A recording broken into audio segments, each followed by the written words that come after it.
Mga pangunahing health benefits ng lanzones. Una, mabisang panlaban kontra diarrhea. Ang fiber ng lanzones ay nakakatulong sa pagpapanatili ng regular na pagdumi at pag-iwas sa dehydration. Halimbawa, kung nakakaranas ka ng diarrhea, maaari kang kumain ng ilang piraso ng lanzones upang mapunan ang nawalang tubig at electrolytes sa iyong katawan. Pangalawa, pinapalakas ang immune system. Ang vitamin C at antioxidant sa lanzones ay nakakatulong sa paglaban sa mga impeksyon at sakit.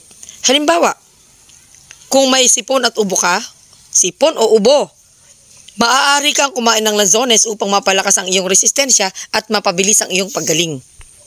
Pangatlo, mabisang panlaban sa lagnat.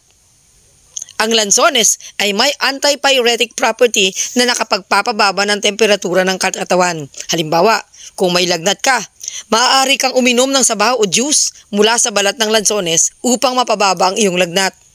Pang-apat, mabisang gamot kontra dysentery at malaria.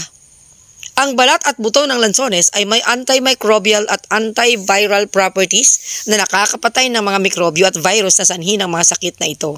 Halimbawa, kung may dysentery o malaria ka, maaari kang gumawa ng tsaa mula sa balat o buto ng lanzones upang mapagaling ang iyong sakit.